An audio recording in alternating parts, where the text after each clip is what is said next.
करवा चौथ की हार्दिक हार्दिक बधाइयाँ और शुभकामनाएं। ये है हमारे सब पड़ोसी व्रत वाले और बिना व्रत वाले हमारे शोभा में बैठे हैं। व्रत वाले सारे ये हैं, ये इनकी थालियां सज चुकी हैं। करवा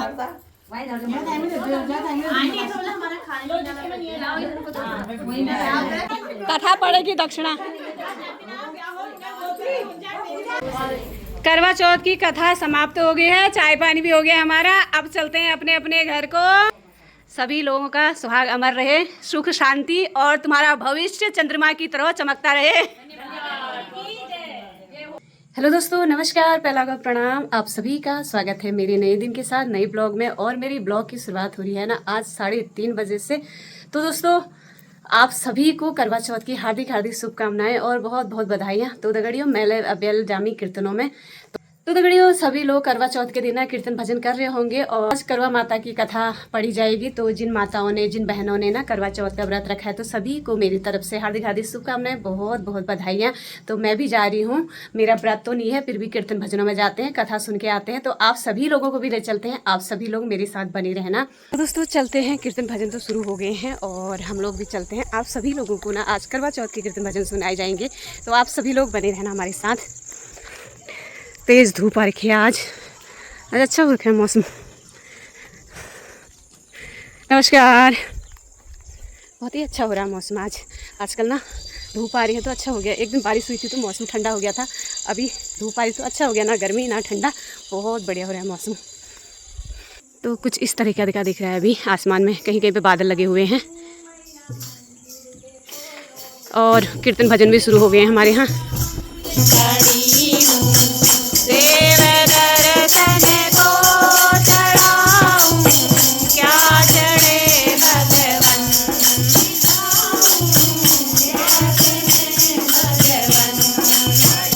देव दर्शन को चढ़ाऊं, क्या तुम्हें भगवन, चढ़ाऊं तो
यहाँ पे हो गई है कथा पढ़ने की तैयारी। सभी लोगों को करवा चौथ की हार्दिक हार्दिक बधाइयाँ और शुभकामनाएं। ये है हमारे सब पड़ोसी व्रत वाले और बिना व्रत वाले हमारे शोभा में बैठे हैं। व्रत वाले सारे ये हैं, ये इनकी थालियां सज चुकी हैं। और यहाँ पे है माता करवा।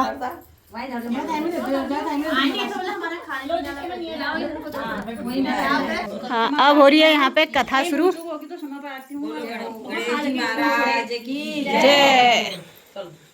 गणेश जी की कहानी। एक बुढ़िया थी, उसका एक बेटा और बहू थी। वे बहुत गरीब थे। बुढ़िया माई हर रोज गणेश जी की पूजा करती थी। गणेश जी हर रोज बुढ़िया से कहते, बुढ़िया माई कुछ मांग ले। बुढ़िया कहती, मैं क्या मांगूं? गणेश जी बोले, अपने बेटे से पूछ ले। तो बेटा बोला, माँ धन मांग ले। बहू से पूछने लगी तो बहू बोली, सासू जी पोता मांग लेना। बुढ़िया ने सोचा कि दोनों अपने मतलब की मांग कर रहे हैं, सो पड़ोसन से जाकर पूछूं। पड़ोसन से जाकर बोली, गणेश जी मेरे को बोले कुछ मांग ले। तो पड़ोसन बोली, पगली क्यों तो धन मांग, क्यों पोता मांगे, या क्यों धन मांग रही है, क्यों पोता मांग रही है? थोड़े दिन की जिंदगी है, अपनी सुंदर काया मांग ले। घर आकर बुढ़िया सोचने लगी कि बेटा बहू भी रोज राजी हों, उनकी भी माननी चाहिए। दूसरे दिन गणेश, बुढ़िया माई कुछ मांग। बुढ़िया ने कहा, मुझे सुंदर काया दे, सोने के कटोरे में पोते को दूध पीता देखूं, अमर सुहाग दे, निरोगी काया दे, भाई दे, भतीजे दे, सारा परिवार दे, सुख दे, मोक्ष दे। गणेश जी ने कहा, बुढ़िया माई तूने तो मुझे ठग लिया, सब कुछ मांग लिया, अब जैसा बोला है वैसा ही हो जाएगा। और गणेश जी अंतर्ध्यान हो गए। अब बुढ़िया माई के यहाँ सब कुछ वैसा ही हो गया। हे गणेश जी महाराज, जैसा बुढ़िया माई को दिया वैसा सब किसी को भी देना, हर किसी को देना, मतलब गलत लिखा है। गणेश जी की महाराज की जय। करवा चौथ की व्रत कथा। कार्तिक कृष्ण पक्ष की चतुर्थी को करवा चौथ कहते हैं। इसमें गणेश जी का पूजन करके उन्हें पूजन दान से प्रसन्न किया जाता है। इसमें गेहूं का करवा भर के पूजन किया जाता है और विवाहित लड़कियों के यहाँ चीनी के करवे पीहर से भेजे जाते हैं तथा इसमें निम्नलिखित कहानी सुनकर चंद्रोदय में अर्घ देकर व्रत खोला जाता है। कथा। एक साहूकार था, उसके 7 बेटे थे और एक बेटी थी। वह 7 भाइयों की प्यारी बहन थी। एक साथ ही बैठकर खाना खाते थे। एक दिन कार्तिक की चौथ आई और उसकी बहन ने करवा चौथ का व्रत रखा। सारे भाई भोजन करने आए और अपनी बहन से बोला, आ बहन तू भी खा ले। उनकी माँ बोली, आज यह खाना नहीं खाएगी, इसका करवा चौथ का व्रत है, जब चांद निकलेगा तभी वह खाना खाएगी। तो उसके भाइयों ने छल कपट से जंगल में आग जलाकर छलनी में से चांद दिखा दिया और वह अपनी भाभियों से बोली, चलो भाभी चांद निकल आया है, अर्घ दे लो। तो उसकी भाभी बोली, ये तो तेरा चांद निकला है, हमारा तो रात को निकलेगा। यह सुनकर भाइयों के कहने से उसने चांद को अर्घ दे दिया और खाने बैठ गई। पहला टुकड़ा तोड़ा, बाल निकला। दूसरा टुकड़ा तोड़ा, छींक मारी। तीसरा टुकड़ा तोड़ा तो राजा के घर से बुलावा आ गया कि राजा का लड़का बीमार है, जल्दी भेजो। माँ ने लड़की के पहनने से के लिए 3 बार संदूक खोला, तीनों बार सफ़ेद कपड़े निकले। यह अब उसको सफ़ेद कपड़े पहनाकर ही ससुराल भेज दिया और माँ ने लड़की के पल्ले में एक सोने का सिक्का बांध दिया और बोली, रास्ते में जो भी मिले वह पैर पड़ती जाइयो और तुझे सुहाग का आशीष दें, उसे सोने का सिक्का दे देना और पल्ले को गांठ लगा देना। अब उसे रास्ते में जो कोई मिला सबके पैर पड़ी, पर किसी ने भी सुहाग का आशीष नहीं दिया। अब वह ससुराल में आई और दरवाजे पर छोटी ननद खड़ी थी। वह उसके पैर पड़ी तो ननद बोली, सीली हो, सपूती हो, 7 बेटों की माँ हो, मेरे भाई का सुख देख। अब उसने सोने का सिक्का ननद को देकर पल्ले को गांठ मार दी। उसके बाद वह अंदर आई। आकर देखा कि उसका पति मरा पड़ा है। अब वह उसे लेकर एक कोठरी में पड़ी रही। 1 साल तक उसकी सेवा करी। उसकी सास बांदी के हाथ बची खुची रोटी भेज देती और इस प्रकार उसे अपने पति की सेवा करते करते 1 साल हो गया। करवा चौथ का व्रत आया। सारी पड़ोसनों ने कहा, धोकर करवा चौथ का व्रत रखा, नहा धोकर करवा चौथ का व्रत रखा। सबने सिर धोकर हाथ में मेहंदी लगाई, चूड़ियां पहनी, वह सब देखती रही। एक पड़ोसन बोली, तू भी करवा चौथ का व्रत कर ले। तब वह बोली, मैं कैसे करूं? वह बोली, चौथ माता की कृपा से सब ठीक हो जाएगा। उसके कहने से उसने भी व्रत रखा। थोड़ी देर के बाद करवे बेचने वाली आई। करवे लो भाइयों की प्यारी, करवे लो। ए करवे वाली, मेरे को भी करवे दे जा। वह कहने लगी, मेरी दूसरी बहन आएगी तो वो तेरे को करवे देगी। दूसरी आई, करवे लो भाइयों की प्यारी, करवे लो। ए करवे वाली, मेरे को भी करवे दे जा। तो वह बोली, मेरी तीसरी बहन आएगी तो वो तेरे को करवे देगी। इस तरह 5 बहन आकर चली गई, पर किसी ने भी करवे नहीं दिए। फिर छठी बहन आई और बोली, मेरी 7वीं बहन आएगी, वह तुझे करवे देगी। बस तू सारे रास्ते में कांटे बिखेर कर रख देना। जब वह खूब चिल्लाती हुई आएगी तो उसके पैर में कांटा चुभ जाएगा। तब तू सुई लेकर बैठ जाना और उसके पैर पकड़कर छोड़ना मत, और उसके पैर का कांटा निकाल देना, तो वह तेरे को आशीर्वाद देगी। भाई जियो, साईं जियो। जब वह तुझे आशीर्वाद देगी तो तुम उससे करवे मांग लेना, तब वह तुझे करवे देकर जाएगी। फिर तू उजमन करना, जिसमें तेरा पति अच्छा हो जाएगा। अब उसने वैसा ही किया, सारे रास्ते में कांटे बिछा दिए। जब वो करवे लेकर खूब चिल्लाती हुई आई तो उसके पैर में कांटा चुभ गया। उसने उसका पैर पकड़कर छोड़ा नहीं और उसका कांटा निकाल दिया। तो उसने आशीर्वाद दिया और वह बोली, जब तूने मुझे आशीर्वाद दिया है तो करवे भी देकर जा। तो वह बोली, तूने तो मुझे ठग लिया। यह कहकर उसने उसे करवे दे दिए। अब करवे लेकर उसने उजमन की तैयारी की, व्रत रखा। राजा का लड़का ठीक हो गया और बोला, मैं बहुत सोया। वह बोली, सोए नहीं, 12 महीने हो गए हैं तेरी सेवा करते करते। फिर उसने चौथ माता का उजमन अच्छी तरह से किया। अब उसने चौथ माता की कहानी सुनी और उजमन करा।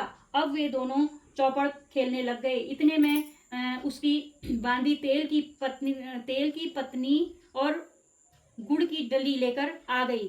दोनों को खेलते देखकर सासू से जाकर बोली, महलों में खूब रौनक है, तेरी बहू चौपड़सार खेल रही है। इतनी सुनकर सास देखने को आई। दोनों को देखकर बहुत खुश हो गई। बहू ने सासू के पैर दबाए और सासू बोली, बहू सब सच बता, तूने क्या किया? उसने सारा हाल अपनी सासू को बताया तो राजा के सारे शहर में ढिढोरा पिटवाया कि अपने पति की जीवन सुरक्षा के लिए सब बहनें करवा चौथ का व्रत रखें। पहले करवे को अपने पीहर में जाकर उजमन करें। हे चौथ माता, जैसा राजा के लड़के को जीवन दान दिया वैसे सब किसी को देना। कहानी सुनते समय कटोरी में चावल चांद को अर्घ देते हुए ऐसा 7 बार बोलें। चंदा ए चंद्र बलिए, चंदा आया वार में, उठ सुहागन अर्घ दे, मैं बैठी थी बाट में। काहे का तेरा कंडला, काहे का तेरा हार, सोने का मेरा कंडला, जग मोतियन का हार। कहाँ बसे तेरा पेवड़ा, कहाँ बसे ससुराल, आम तले मेरा पेवड़ा, नीम तले ससुराल।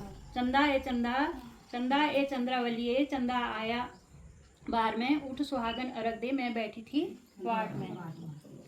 संपन्न हुई सभी का कौवे का व्रत होगा।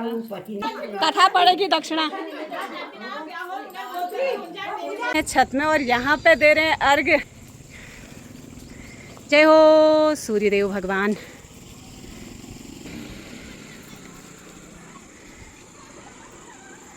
ये दिख रहे हैं शांत में सूर्यदेव। ये मेहंदी वाले हाथ। करवा चौथ की कथा समाप्त हो गई है, चाय पानी भी हो गया हमारा। अब चलते हैं अपने अपने घर को। बहुत बहुत धन्यवाद हमारी पूजा में शामिल होने की। जय माता दी। जय माता दी। सभी लोगों का सुहाग अमर रहे, सुख शांति और तुम्हारा भविष्य चंद्रमा की तरह चमकता रहे। तो दोस्तों, रात के 8 बज चुके हैं, खाना भी बन गया है और अब है कब्बू का बर्थडे का केक कटिंग। तो कब्बू भी तैयार हो गई है, तो आप सभी लोगों को भी दिखाते हैं और आप सभी लोग हमारे साथ बने रहना। अब हो रही है केक कटिंग की तैयारी। यहाँ पे हो रहा है कब्बू का मेकअप। गाइज, ये है हमारी प्राचू। गाइस, ये गलत ले लिया है। क्यों? तो दोस्तों खाना भी बन चुका है, सब्जी बन गई है, चावल भी बने हैं हमारे आज।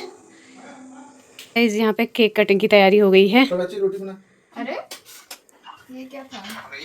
ये आ गया है केक। हेलो रावली। ये क्वीन बन गई, क्वीन। टेढ़ा है मेरा क्राउन। जूजा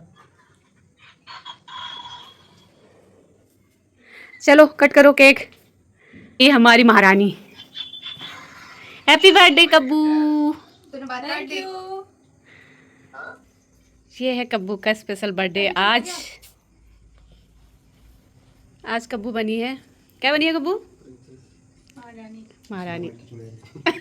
कौन सी चुड़ैल का? स्नो वाइट की चुड़ैल बन गई। ये हिमांशु बोलता है इसको। प्राची के पीछे पड़ गए फूफा जी। अब नहीं बुलाऊंगा इसको, अब तो अच्छी हो गई, काम करती है, बर्तन धोएगी अभी। रोटी भी तो बनाएगी रोटी। हाँ चलो काटो।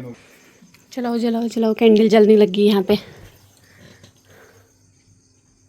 और हमारी महारानी रानी साहिबा बैठी हैं केक काटने के लिए। 2 हाथ से काटोगे? एक एक करके काट, एक एक करके काट। दाऊ से। Day to you, happy birthday to you, happy birthday to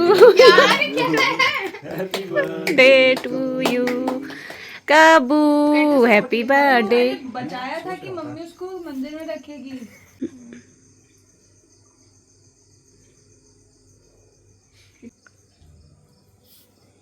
happy birthday to you. ये पापा की लाडली। शादी के दिन मिलेंगे सारे गिफ्ट। ये है। मैं डाल देती हूँ। खा ले। ज़्यादा मेहनत तो करूँगा ही नहीं। प्राची ने खिला दिया अपनी दीदी को, अगले साल ससुराल जाके खिलाएगी। भाई तो फोटो ले रही थी ना वो। हाँ।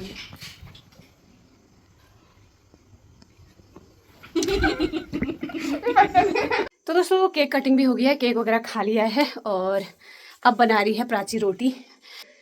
तो सभी लोग मिलजुल के करते हैं काम और आज का जो ब्लॉग है ना उसको भी यहीं पे रखते हैं। आई होप आप सभी लोगों को हमारा आज का ब्लॉग अच्छा लगा होगा। अच्छा लगा तो लाइक कीजिएगा, कमेंट कीजिएगा, अपने दोस्तों के साथ शेयर कीजिएगा। मिलते हैं आप सभी लोगों को नेक्स्ट वीडियो में। तब तक के लिए जय देवभूमि, जय भारत, जय उत्तराखंड। स्वस्थ रहें, मस्त रहें और अपने अपने कामों में व्यस्त रहें।